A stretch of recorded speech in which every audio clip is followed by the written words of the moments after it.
Hi, welcome to Vijetha Study Circle, and in this video we are going to continue some of the important questions of the polity, and we are going to continue the Polity-MCQ series, and in this video we are going to discuss some more important polity questions in the exam point of view. So let's quickly start the class.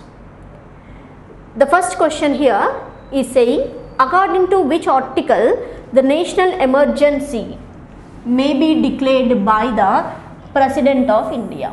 So here the question is asking, what is the article in relation with the national emergency? So the national emergency is article 352. We have the three different type of emergencies. One is national emergency,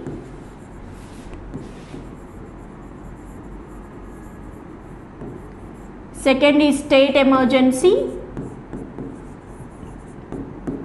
third is financial emergency, and the national emergency article is article 352, and the financial emergency is 356 and 365, state emergency, and the financial emergency is 360. So this is how the articles were mentioned under the Indian Constitution. This question is referring about the national emergency, so it is a very straight away question, not of any much explanation required. So the answer is article 352. So the next question, the President may issue a proclamation of emergency under article 356 on receipt of report from the dash of a state. That means on whom reference the President may impose a state emergency, because as we discussed just now, article 356 is in relation with the state emergency. So to impose the state emergency, the President of India get the report or the recommendation from the governor of a state. So based on the governor recommendation, the President may impose the state emergency within the states. So that is based on the governor recommendation. So the option here is 1 is correct. The next question, socialism refers to. Socialism refers to. This is one of the economical theory, and the socialism is nothing but the controlled economy by the state.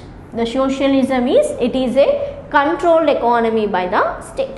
And in India we have the pattern of democratic socialism. Our system of socialism is little different.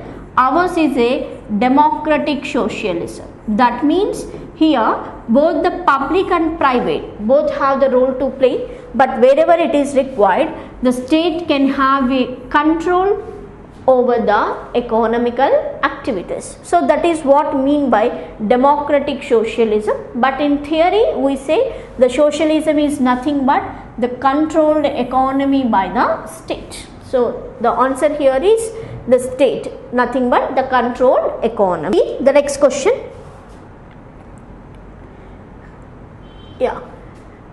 In the context of polity, which one of the following would you accept as the most appropriate definition of liberty? So the question is asking, out of the following ones, which is we consider as a most appropriate meaning of liberty? So what is meaning of liberty? Liberty is nothing but the providing of opportunities to develop the ones fully. So here it has given the protection against the tyranny of political rulers. So this is not the liberty. And absent of restraint, this is also not liberty. Opportunity to do whatever one likes. So this is also not liberty, because in our system no one can be allowed to perform whatever they like, but it is the opportunity to develop oneself fully. So the liberty here means it is nothing but the providing of opportunity to the people to develop themselves. So that is what meaning of liberty. It is not the way whatever we want to do, we can do. That is not the meaning of liberty. In fact, it is a opportunity to develop the oneself fully. So here the answer is fourth option. So next question. Yeah. Which of the following is correctly matched? So here we have provided with the parts and the features, and they are asking which is correctly matched. So let's see the part 2 of the Constitution. So here they have written fundamental rights. No, actually the part 2 of the Constitution speaks about the citizenship. It's not the fundamental rights. And the part 3 of the Constitution, it is about fundamental rights, but here they have given the citizenship. So these two are wrong. And the part 4A of the Constitution, fundamental duties, this is correct. And the part 5 of the Constitution, directive principles of state policy, no, this is nothing but the central government. So out of this they are asking which one is correctly mentioned. So here the part 4A, which is nothing but the fundamental duties, was correctly mentioned in the list. So this is the part 4A of the Constitution. And the next question, the Parliament can make any law for whole or any part of India for implementing international treaties. So it is nothing but to maintain the unity and integrity of the nation. The Parliament has some of the powers compared to the state governments, nothing but the state legislatures. So here the question is saying the Parliament can make any law for whole or any part of India for implementing international treaties. That means whenever we have the international treaty, maybe the peace coordination, maybe the other type of the agreements we have with the international nations, so the following is required. So it is saying with the consent of all the states, this is wrong. With the consent of the majority of the states, this is also wrong. With the consent of the states concerned, this is also wrong. Without the consent of any state. That means in our system we say the India is a union of states. Union of states. What is meaning of union of states here? The India is a togetherness of the different type of the states. We have the different type of states here, and it is a unity among the states, and we don't allow any state to secede from the Indian boundary or Indian territory.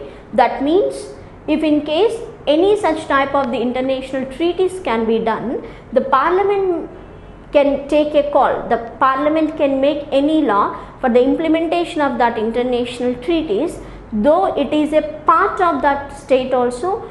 We don't need the state consent here, because the unity and integrity of the nation is matters, and the protection of the unity and integrity gives such type of the power to the Parliament. Without having a consent of any state also, the international treaties can be implemented in any part of the country. So here without the consent of any state we can implement the international treaties.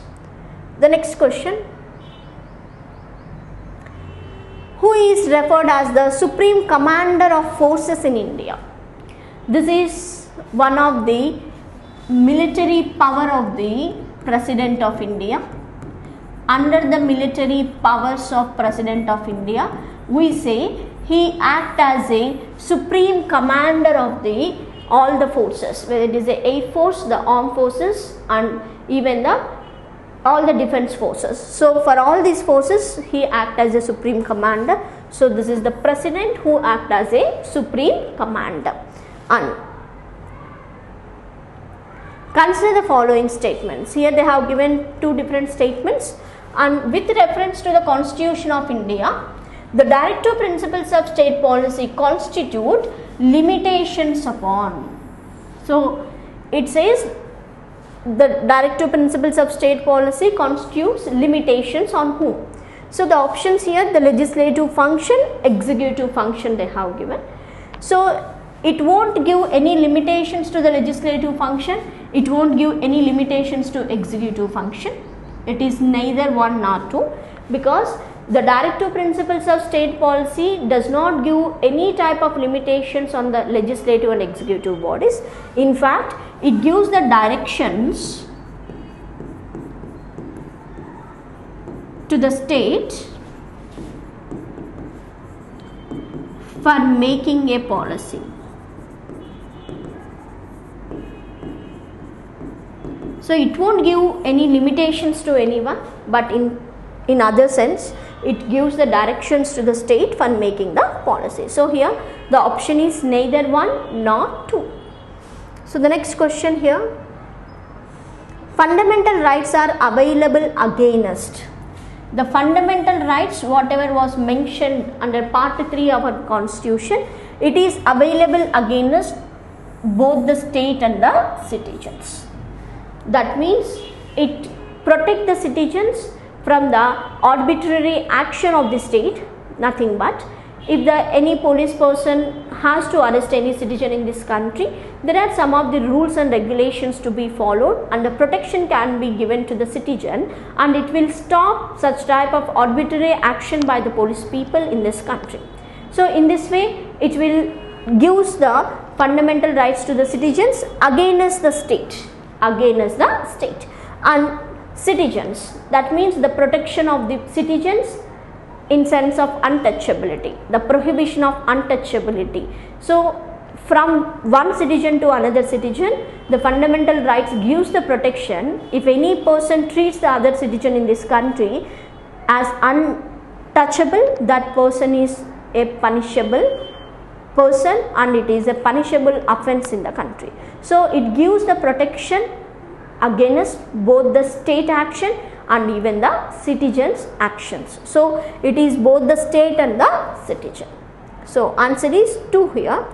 And the next question, which article of the constitution enjoins the state to provide for a social order in which justice, social, economic and political freedom is ensured?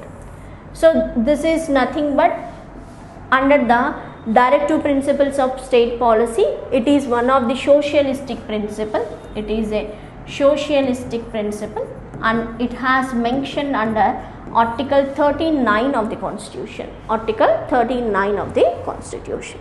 So this is just a article. So there is no need of much explanation here. So it is a straight away question. So the answer is third option. The next question, which of the following are the principal features of Government of India Act 1919? So it is asking about what are the important features of Government of India Act 1919. The introduction of diarchy in the executive government of the provinces. So the diarchy was introduced in the provinces through Article 9, with the Government of India Act 1919. So this option is correct. The introduction of separate communal electorate for Muslim. No, this feature actually we have introduced with the 1909 Act. It is not 1919, so this is wrong. And the devolution of legislative authority by the centre to the provinces. So this is also not to the 1919 Act. So this type of the devolution of the legislative authority by the centre to the provinces we have seen in the 1861 itself. So this feature is also wrong. So the overallly the 1919 it is asking about. So the introduction of diarchy in the executive government of the provinces only. So here the option is only one.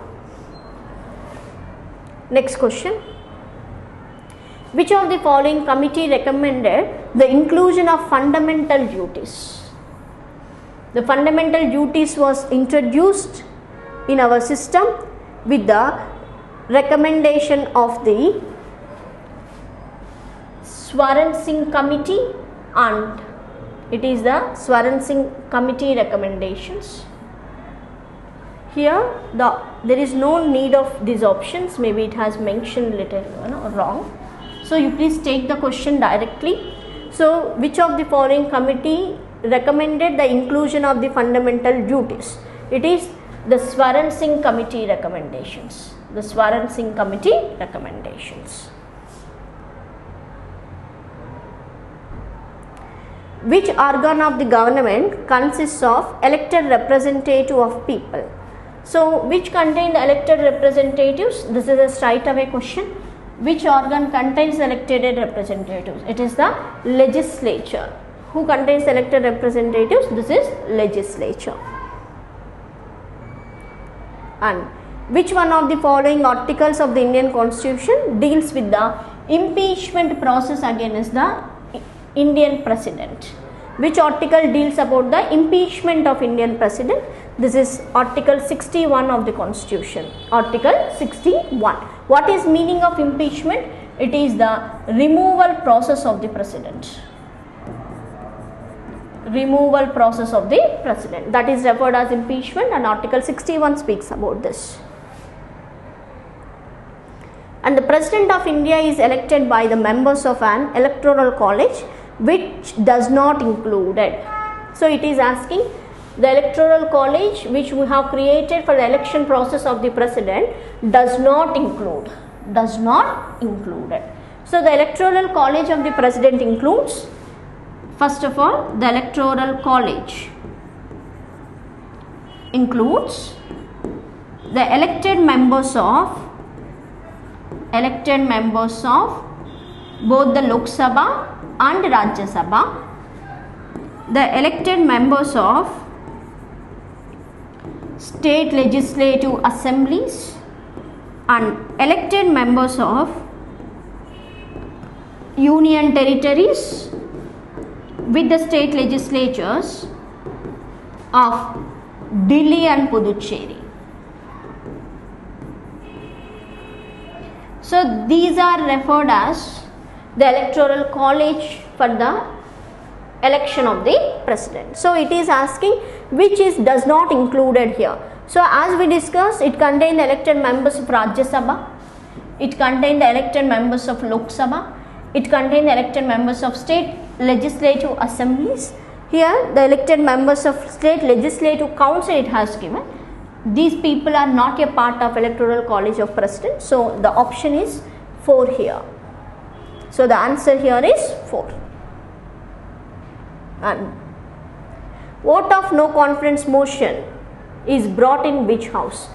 The no confidence motion can be introduced only in the Lok Sabha, not in the Rajya Sabha, because the leading of the no confidence motion with the majority support. That means if the no confidence motion gets passed with the majority support, it leads to the dissolution of Lok Sabha. So, or dissolution of House. So the Rajya Sabha does not contain the dissolution of the House. The Rajya Sabha is a continuous chamber or the continuous body. The Lok Sabha only underwent the dissolution. So the no confidence motion can be introduced only in the Lok Sabha but not in the Rajya Sabha. So only Lok Sabha answer. The next question. The Supreme Court has declared access to the internet a fundamental right under. Question is asking, the Supreme Court declared the access to the internet is a fundamental right under which article of the Indian Constitution? So it is asking under which article the Supreme Court has mentioned it as fundamental right. So it is the access to the internet comes under the freedom of speech and expression. So it is a part of Article 19. Article 19 which speaks about the freedom of speech and expression. So the access to internet, the Supreme Court announced it is a fundamental right against Article 19, and this decision or this verdict the Supreme Court has given under the Kashmir issue. One time when we were reorganizing the Jammu and Kashmir, at the time to stop any type of the violent nature while taking this type of the reform in the Jammu and Kashmir, the central government has halted the internet connection to the Kashmir. So at the time the Supreme Court declared you can't stop the internet access to the people because it is a part of Article 19 which is the freedom of speech and expression. So that is what mean by Article 19 of the access to internet. So it is a part of Article 19. So let's see the next question. The word socialist was inserted into the preamble to the Constitution of India through which one of the following amendment acts? So it is mentioning about under which act, the Constitution Amendment Act, the socialist word was incorporated? It is a very straight away question. The 42nd Amendment Act has added the word socialist under the preamble. This is a straight away question. So in the year 1976, with this Amendment Act, we have incorporated the word socialist under the preamble. So this is straight away question. And the next question, other than the fundamental rights, which of the following parts of the Constitution of India reflects the principles and the provision of Universal Declaration of Human Rights? So it is asking, other than the fundamental rights, where can we see this type of principle mention? So it is, the preamble also says it is the Universal Declaration of Human Rights, and the directive principles of state policy also says about this principle, and the fundamental duties also says about these principles. This is all these things together mention about this principle under the Indian Constitution. So the next question, consider the following statement.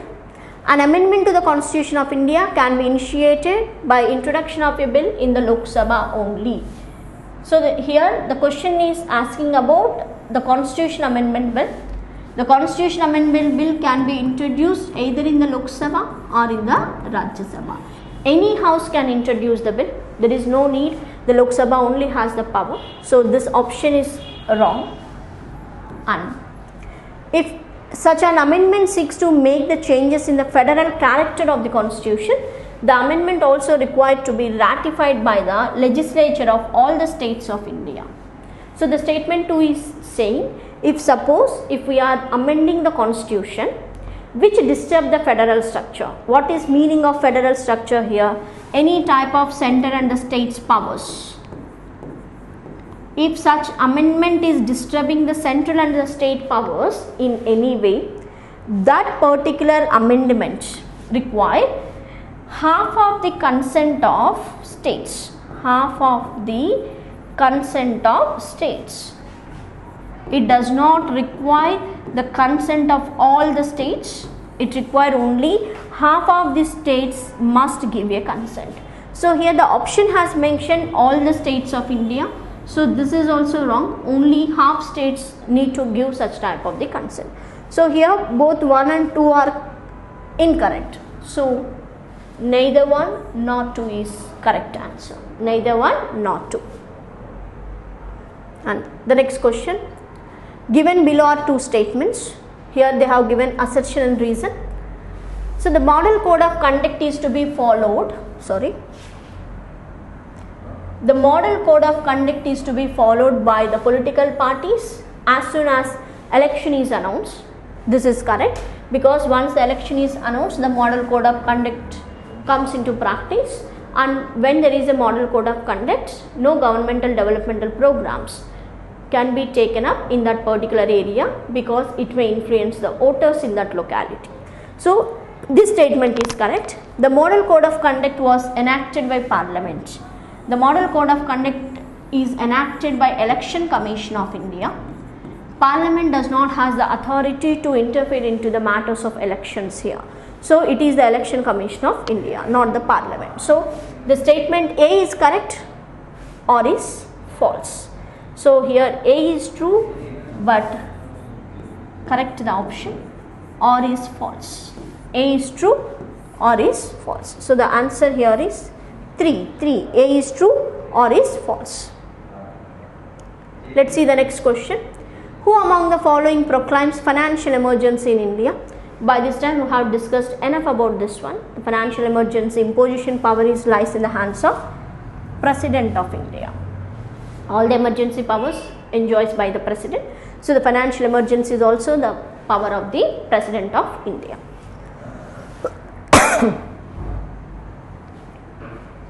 Next question.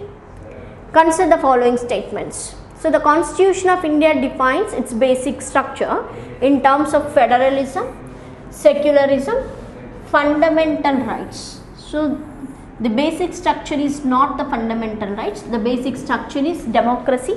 The basic structure is republic. The basic structure is socialist. The basic structure is secular, all these are basic structure of Indian constitution. The fundamental rights are not basic of Indian constitution. The federal system is not the basis of Indian constitution. It's not the basic structure. The basic structures in fact are, it is sovereign, it is secular, it is democratic, it is republic. And the Constitution of India provides for judicial review to safeguard the citizens' liberties and to preserve the ideals on which the constitution is based. So, we have the judicial review to safeguard the citizens' liberties and to preserve the ideals on which the constitution is based. We have the judicial review to safeguard all these things. So, here the option 1 is wrong, only 2 is correct. So, only 2 is correct. So, first statement is wrong. Next question. Which one of the following statements regarding Indian federal system are correct? They are asking about the federal system. So, all the states have equal representation in the Rajya Sabha. The Rajya Sabha does not have the equal representation to all the states. The Rajya Sabha representation differs with the population size of particular state. Differs with the population size. So, the statement 1 is wrong here. The consent of a state is not required for altering its boundaries. This is correct because we don't require the consent of state to alter the boundaries. Only recommendations they will consider, but the consent is not must. That's why when the Telangana has separated from the AP, though there was so much of revolt from the AP people, the combined Andhra Pradesh at the time, when we have separated the Telangana from the AP, the Samaikya movement has arose in the country. Though the AP people were against to that separation, but still the Telangana got into shape. Just because of the reason, the state's consent is not required for the alteration of the boundaries. Only the president as a recommendation of the state, but those recommendations are not bindable over the president and the consent of the state is not required here. So, this option is correct. And there is no dual citizenship in India. This is correct because we all have only the single citizenship.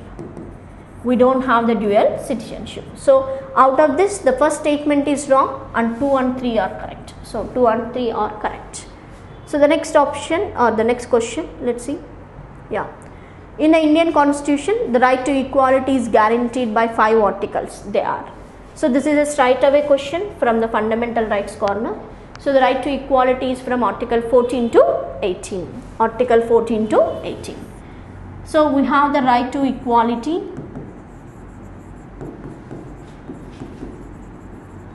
from 14 to 18. Right to freedom from 19 to 22. Right against exploitation 23 and 24. Right to religion 25 to 28. Cultural and educational rights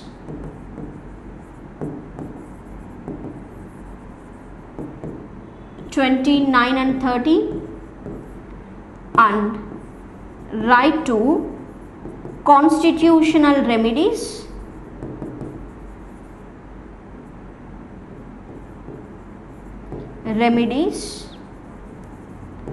32. So, overall we have this list existed in the present Indian constitution, though earlier the right to property was there.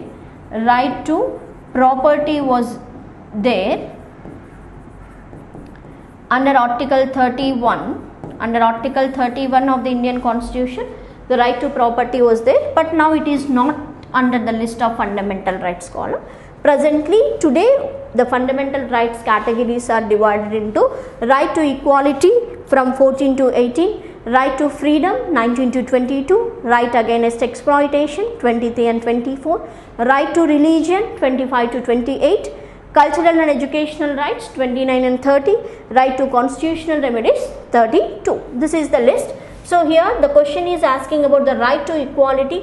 So it is article 14 to 18. So I have given some more other articles categories also. So please have a look of that.